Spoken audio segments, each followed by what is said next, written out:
전업자녀라는 말 들어보셨나요? 취업난과 주거난, 고물가 등이 겹치면서 이른바 전업자녀로 지내는 미혼 성인 늘고 있다는 소식입니다. 전업자녀, 경제활동 대신 부모와 함께 생활하며 집안일과 돌봄을 담당하는 성인 자녀를 뜻합니다. 전업주부 개념이 자녀에게 옮겨온 셈이죠. SNS를 보면요, 20대 후반부터 40대까지 다양한 연령대 전업 자녀들의 일상을 담은 영상이 여럿 올라와 있습니다. 고용부진이 청년층에 집중된 저성장 시대에 높은 주거비와 고물가 같은 구조적 문제가 겹치며 전업 자녀라는 사회적 현상이 나타났다는 분석입니다. 실제로 국가데이터처가 발표한 5월 고용 동향에 따르면요, 지난달 청년층의 취업자 전년 동월 대비 25만 5천 명이 감소했습니다. 이러한 전업 자녀를 바라보는 시선은 엇갈리고 있습니다. 씁쓸한 단어 속에 담긴 청년들의 고민이 무겁게 다가온다라면서 공감하는 반응도 있고요. 반면 고용주가 아프거나 은퇴하면 끝인 직업이 아닌가라는 우려도 나옵니다. 네, 안녕하세요. 네, 저는 90년생 한국 나이로 37살 이용우라고 하고, 농담처럼 어머니가 한번 전에 아들 뭐 이런 게 있대, 전업 자녀라는 단어가 있대 하면서 약간 놀리신 거죠, 저를. 근데 딱 들어보니까 제 얘기더라고요. 전업 자녀, 이 말이 귀에 꽂히는데요. 전업 주부는 들어봤지만 전업 자녀는 조금 낯섭니다. 자칭 전업 자녀의 하루 일과를 따라가 보기로 했습니다. 용우 씨가 본격적으로 집안 살림을 시작한 지 2년째.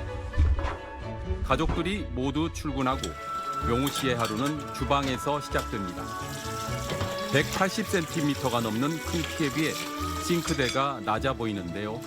그래서인지 최근에 허리 디스크 진단까지 받았다고 합니다. 안 불편하세요? 불편한지 몰랐는데 허리 디스크 판정 받고 나니까 그때부터 좀 불편한 것 같이 느껴지더라고요. 옛날에 막 할머니들이랑 엄마들 약간 허리 아프다고 하시잖아요. 왜 그런지 알 것 같아요. 손놀림이 설거지를 한두 번 해본 솜씨가 아닙니다. 고무장갑도 허투루 넘기지 않습니다.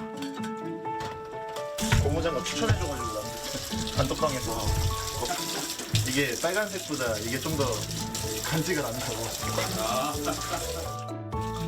심지어 수세미를 용도별로 구분해 쓰고 있고, 설거지가 끝나면 수세미를 깨끗이 빨아 소독할 정도로 섬세하게 살림을 합니다.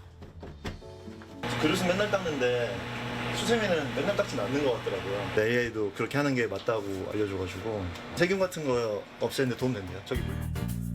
밥을 안 치고 색상별로 구분해 빨래하고 청소하고, 집안일은 쉴 새 없이 이어집니다.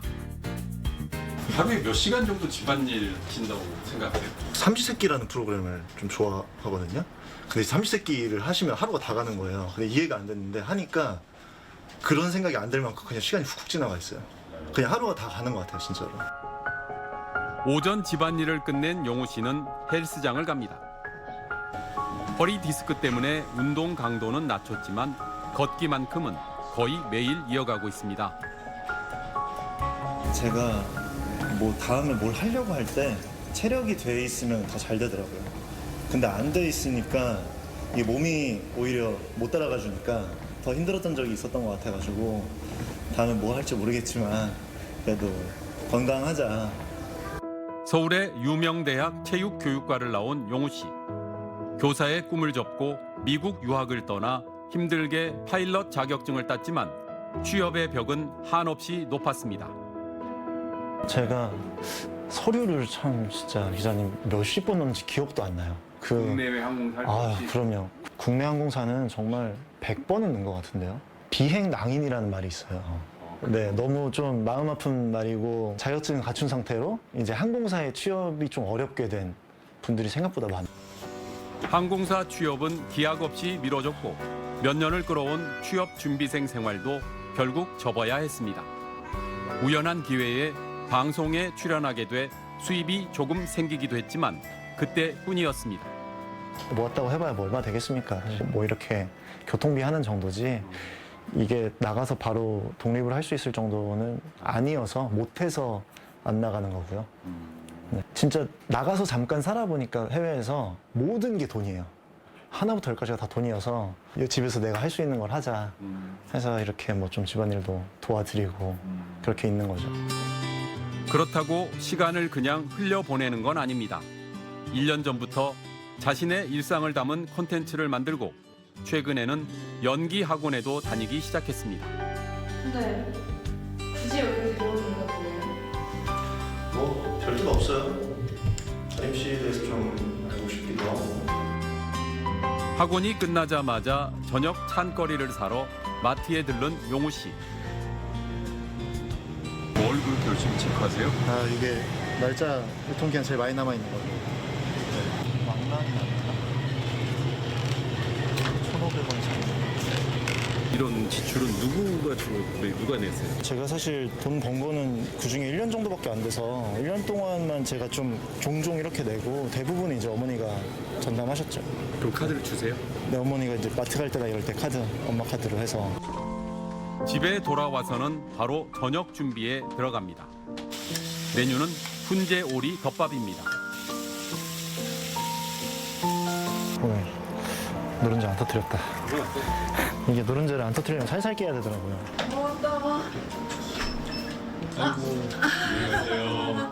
오셨습니까? 직장에서 돌아온 엄마랑 식탁에 마주 앉습니다. 아, 역시 색이 너무 예쁘다. 맛있게 잘 먹겠습니다. 감사합니다. 네, 전업주부님 감사합니다. 엄마는 아들이 차린 저녁밥을 맛있게 비웁니다. 엄마가 퇴근하고 와서 딱 아들이 이런 거 해주면 너무 좋아. 내가 요청한 메뉴의 음식 냄새가 살짝 나면서 현관문을 열었을 때 그 음식 냄새가 너무 행복한 거예요. 살림을 잘 한다고 보세요? 운동만 하고 남자니까 뭐 대충 하겠지라고 생각했는데 저보다 훨씬 섬세하게 잘하는 면이 있을 때는 뿌듯하기도 하고 이거 맞나? 내 집에서 안 나가고 지가 여기서 전업주부를 어찌어찌 자청하게 되는 그런 모습이 좀 짠하기도 한데 정말로 어머니랑 여동생 저렇게 하루 종일 밖에서 일하고 오는데 제가 집에 있으면서 욕 안 먹으려고 하는 겁니다. 저 멋있으려고 하는 거 아니고. 엄마와 아들은 각자 어려움을 털어놓고 위로를 주고받는 사이로 잘 지내지만 독립을 생각하면 서로 착잡하기만 합니다.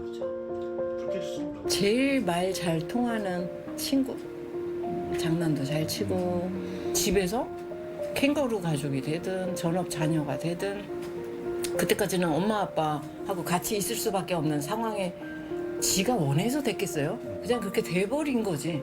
그걸 또 부모들은 모를까요? 알아요. 근데 억지로 어떻게 내보내요? 독립할게요.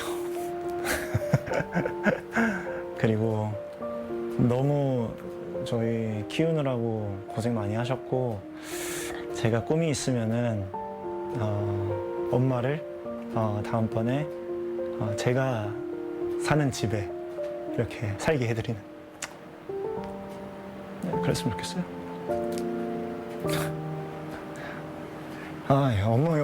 엄마에게 전업 자녀란 말은 중국에서 시작됐습니다. 청년 실업에 따른 궁여지책으로 부모와 함께 살며 집안일을 하고 그 대가로 부모에게 급여처럼 돈을 받는 자녀를 뜻합니다. 전업자녀의 핵심은 우리가 이제 전업주부라는 개념을 생각하시면 될 텐데 부모로부터의 금전적인 수혜를 받는 조건으로 가계 경제 안에서 해야 될 역할들을 분담하는 방식의 상호 역할의 교환 구조, 분업 구조가 만들어낸 새로운 방식. 따라서 자녀인데 이게 직업일 수도 있는 상황. 우리나라는 조금 결이 다릅니다. 취업난과 주거비 급등, 부모 세대의 노후 불안이 겹치면서 부모의 경제력과 자녀의 노동력을 교환하며 사는 가정이 생겨났습니다. 부모 집에 얹혀 사는 듯한 캥거루족과 달리 적극적인 역할을 하는 자녀인 겁니다. 노력하는 자녀들에게 시간을 벌어주고 그 과정에서 이제 일정 부분의 버퍼존으로서의 부모의 슬하에 있는 것들이 경제적 합리성이 있다고 판단을 한 것이고요.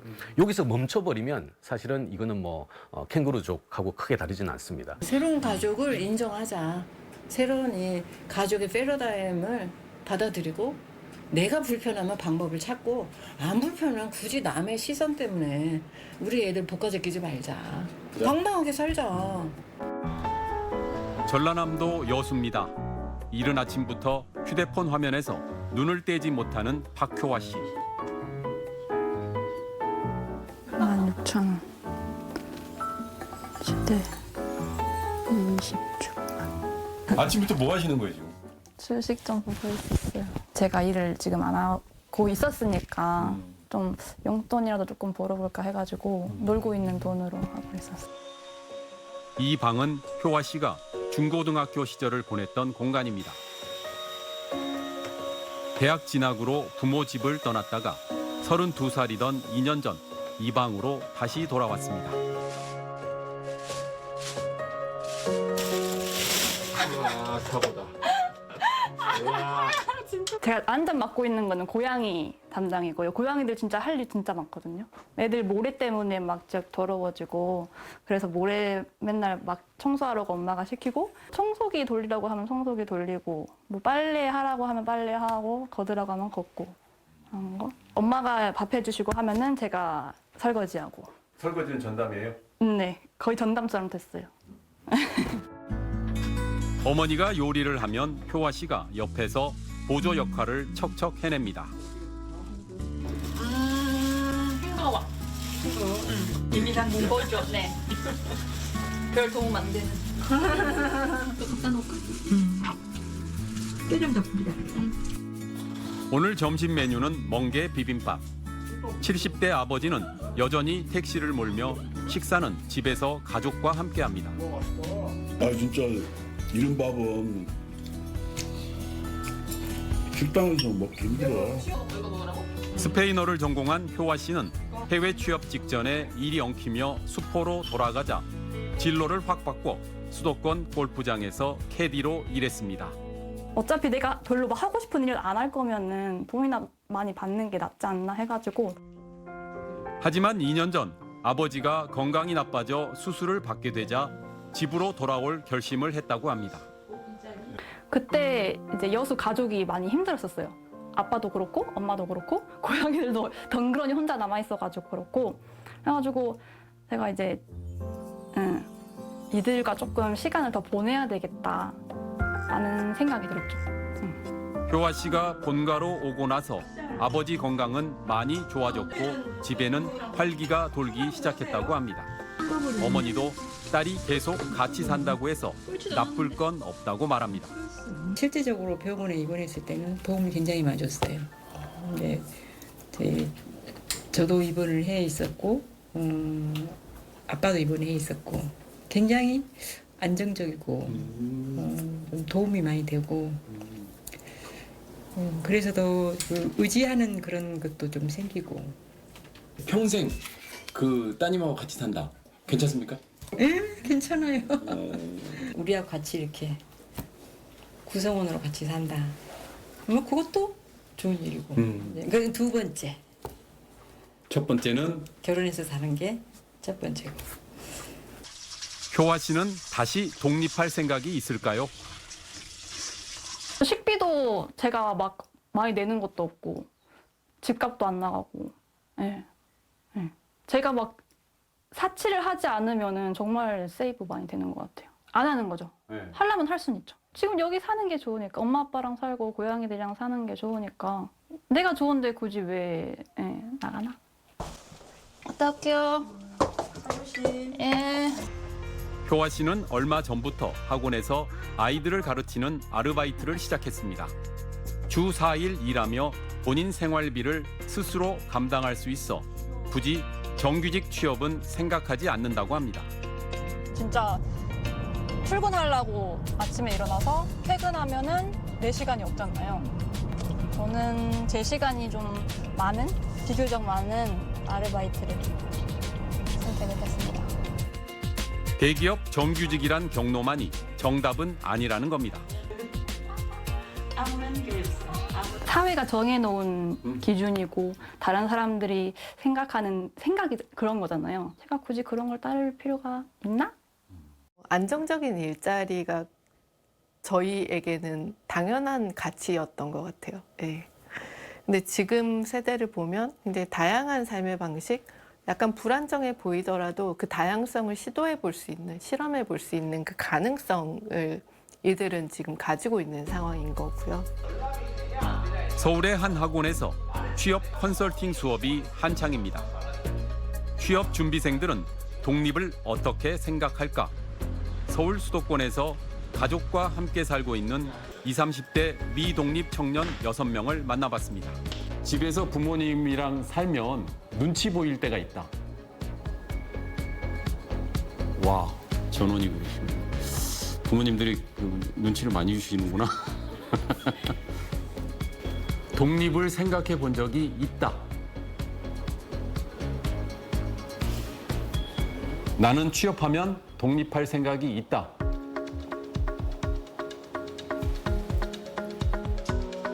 마음 같아선 독립하고 싶지만 막상 취업해도 독립을 미루겠다는 건데요. 이유는 결국 돈 문제였습니다. 3개월이라도 혼자 제 돈으로 살 수 있으면은 나갈 텐데 숨만 쉬고 살 수는 없다 보니까 그런 돈 생각을 하면은 집에 있게 되더라고요. 독립 계획도 30살 이전은 아무도 없었습니다. 결혼 전까지는 독립을 하지 않을 생각이고요. 불필요한 고정 지출이 많이 나가면은 아무래도 엄마 아빠는 그냥 빨리 나갔으면 좋겠다라고 얘기를 하시는데 저는 될 수 있을 때까지는 붙어 있다가 준비가 되면 나가고 싶어요. 실제로 20대 청년들이 부모와 함께 사는 비율은 우리나라가 81%로 OECD 36개 회원국 가운데 가장 높았습니다. 취준생들에게 얼마를 벌어야 독립할 수 있다고 생각하는지 물었더니 세후 월 200에서 300만 원 사이를 써냈는데 솔직히 그 돈을 벌어도 독립이 쉽지 않을 거란 반응이 많았습니다. 최저시급이 220 정도인 걸로 알고 있는데 최저시급보다 조금 더 번다고 해서 내가 경제적으로 홀로 설 수 있다는 보장을 못 할 것 같아요. 청년들은 월 평균 219만 원을 벌어 생활비로 213만 원을 쓴다는 조사가 있을 만큼 취업해도 남는 게 없다는 게 현실입니다. 근로소득만으로 살 수 없는 시대가 되어서 그런 게 아닐까요? 일반적으로 직장을 다녀서 집을 구할 수 있을 거라는 생각을 아무도 안 하는 것 같아요. 특히 주거비가 문제인데 서울의 경우 10평 이하 월세는 평균 71만 원으로 올랐습니다. 청년 세대 지출 중 주거비 비중은 2000년 11%에서 2024년엔 17.8%로 급증했습니다. 고용과 주거가 사실은 분가 독립의 양날개죠. 최근에 이제 저성장이 고착되면서 한국 사회에서 사실상 특정 연령이 됐을 때 기대됐던 바로 생애 이벤트를 넘어가는 경우가 생각보다 적어졌다. 졸업, 취업, 연애, 결혼으로 이어지며 자연스럽게 독립하던 생애 주기는 모든 단계에서 지연되고 있습니다. 대학 진학률은 1990년 30%에서 2024년 73.6%로 높아졌고 휴학이 증가하며 한 학기 더 다니는 게 일상이 됐으며 대학 졸업 이후 취업까지 평균 1년은 걸리고 있습니다. 취업하기가 하늘의 별 따기라는 대기업 신입사원은 평균 연령이 남성 31.9세, 여성 29.5세라는 조사까지 나올 정도입니다. 사실 산업 단위에서는 고용의 총량을 기존의 그 양으로 유지할 필요가 과거만큼 있지는 않은 상태예요. 그래서 고용의 총량이 지금 줄어들고 있는 상황이고, 그럼 어느 집단에서 줄이게 되냐? 이제 새로 들어오는 신규 인력이 되는 거고, 그들은 일반적으로 청년이 되는 거겠죠. 취업난에 사회 진출이 지연되면서 결혼도 30년 전보다 6년가량 늦어져 독립은 갈수록 먼 일이 돼가고 있는 겁니다. 지난해 말 부모 곁을 떠나 혼자 살기 시작한 오혜인 씨. 독립을 결행하면서 이제 어른이 된 느낌을 받았다고 합니다. 34살인데 지금 안 하면 40살이 넘어서도 같이 살고 있을 것 같은 느낌이 든 거예요. 지금 너무 좋은데 여기 계속 이렇게 안주하면은 계속 여기 있겠다 싶어가지고. 어떠세요? 살아보시니까. 삶에 있어서 좀 레벨업이 조금 된 느낌이 있어요. 고등학교 졸업할 때 도장을 받았거든요. 근데 그거를 쓸 일이 한 번도 없었는데 임대차 계약서 이제 딱 처음 찍었거든요. 등본에도 이제 서류 이제 저 혼자만 나오니까 그래서 그때 좀 실감 났어요. 집 임대 보증금과 월세는 본인이 모은 돈으로 해결했지만 부모 집 근처는 불가능했다고 합니다. 제가 가지고 있는 그 수중에 그 금액이 서울에서는 안 되는 거예요. 이게 딱 그 합의선, 마지노선. 그러니까 어쨌든 부모님 근처. 로 하려고 했는데 안 되니까 계속 내려온 거예요. 혼자 살며 끼니는 늘 걱정인데 귀찮아도 배달 음식은 시켜 먹지 않는다고 합니다. 여기서는 안 시켜 먹어요. 왜요? 그러면 계속 그렇게 시켜 먹게 될까 봐. 비용 때문에? 그것도 있고 건강에 안 좋을 것 같아가지고 그냥 앱 자체가 없어요. 저는 배달 앱이. 식사 후엔 다음 날 회사에 가져갈 도시락을 미리 쌉니다. 밥값이 비싸요. 사 먹기가. 그런데 쌀도 고기도 반찬도 다 어머니가 챙겨준 것들입니다. 냉장고 안에 있는 그 식재료 또 반찬 몇 %가 어머니가 해주신 거예요? 97%. 부모님도 먹는 거에 돈 쓰지 말라고 했어요. 다 해줄 테니까 아껴라 막 이러셨거든요. 그럼 요런 거, 요런 거, 요런 거. 한 번씩 오시면 놀러 오시면 차에다가 이거 실어서 주시거든요. 일주일에 한두 번 본가에 들러 반찬과 생필품을 챙겨오고 있습니다. 주거는 독립을 했지만 생활은 여전히 본가의 지원 안에서 이루어지는 겁니다. 혜인 씨는 독립하고 자유를 얻었다면서도 주거비는 지금도 걱정거리입니다. 평소에는 제 인생에 그 45만 원 그냥 이렇게 나갈 일이 없었는데 이 45만 원이 저희가 자유를 준 거지만 너무 아깝다. 값도 비싸고 그다음에 물가도 비싸고 근데 월급은 계속 한정적이고 내 월급은 안 오르고 만약에 여기가 이제 2년 뒤에 월세를 올리잖아요. 그럼 만약에 감당이 안 돼서 다시 가지 않을까? 비용 때문에. 전업 자녀를 포함한 미독립 청년은 개인 사정에 따라 다양한 형태가 있고 사회적 정의도 확립되지 않았습니다. 다만 국가 통계로 잡히는 쉬었음, 즉 일도 하지 않고 구직 활동도 하지 않는 청년은 계속 증가하고 있고 여기에 취업했더라도 부모의 지원을 받는 경우까지 더하면 미독립 청년 규모는 수백만 명에 이를 걸로 추산됩니다. 취업섬 통계는 우리가 20대, 30대, 40대 합쳐서 일단 100만이 넘고요. 소위 그 캥거루족이 아니라 극단에 있는 케이스까지 생각을 한다면 거의 800만 가까이가 추산이 됩니다. 본인들의 어떤 미래를 위해서 굉장히 많은 노력을 한다는 전제하에 그럼에도 불구하고 분가 독립을 되지 않는 이 사태가 무엇인가가 문제인 거죠. 독립 지연은 사회에 부정적 영향을 끼칩니다. 독립이 늦어지면 자녀 출산에 소극적이게 되고 부모의 자산을 나눠 쓰기 때문에 부모는 노후 빈곤을 걱정해야 하고 자녀는 자생력이 떨어지게 됩니다. 일본은 이미 부모 연금으로 사는 중년 자녀 문제로 골치를 앓고 있습니다. 하지만 전업 자녀를 있는 그대로 받아들이자는 시각도 있습니다. 자녀는 부모 덕분에 비용을 절감하고 부모는 자녀의 돌봄을 받으며 노후 고립도 막는 세대를 연결하는 생존 공동체가 되고 있다는 해석입니다. 산업화 이후 핵가족으로 분화만 하던 가족이 다시 뭉쳐 사는 본가살이 시대로 진입하고 있다는 겁니다. 선배 세대들이 해당 시기에 겪었던 구조하고는 완벽하게 결별했다라는 거가 일단 대전제가 돼야 될 겁니다. 고정관념처럼 받아들여졌던 이 가족이라는 개념들이 굉장히 빠른 속도로 지금 불편하게 바뀌어지고 있거든요. 가족을 분화하지 않는 것, 즉 독립분가를 하지 않고 계속해서 같이 있는 게 가장 정합적인 시대 이슈가 됐다라는 것이거든요. 긍정이든 부정이든 전업 자녀는 가족 바깥 사회적 안전망이 부실해서 생겨난 서글픈 자화상이란 건 분명해 보입니다. 전업자녀는 이미 충분히 왔고요. 분가 독립을 원하지 않는 게 아니라 못하는 거에 대한 구조적인 전환을 통해 가지고 못한다면 못하는 거 안에서 잘 살 수 있는 방식, 또 가능하다면 할 수 있도록 길을 좀 넓혀주는 방식들이 선배 세대, 부모 세대가 해야 될 역할이라는 것이죠. 이게 더 이상 더 큰 부담이 되지 않도록 지금이라도 사회가 관심을 갖고 좀 지켜봐 줄 필요가 있는 거고요. 청년들의 독립 출발선은 왜 늦춰지고 있고 어떻게 하면 독립할 수 있게 만들어줄지 우리 사회가 답을 찾아야 합니다. 누구나 1인분의 삶을 살 수 있는 기본 생활을 보장하는 사회 안전망인 것 같아요. 네. 충분한 공공주택, 필요하다면, 원한다면 어떤 사회적인 일자리에 참여할 수 있는 기회들, 네. 그런 것들이 보장이 되면 독립을 권하는 게 무책임해 보이지는 않을 것 같네요.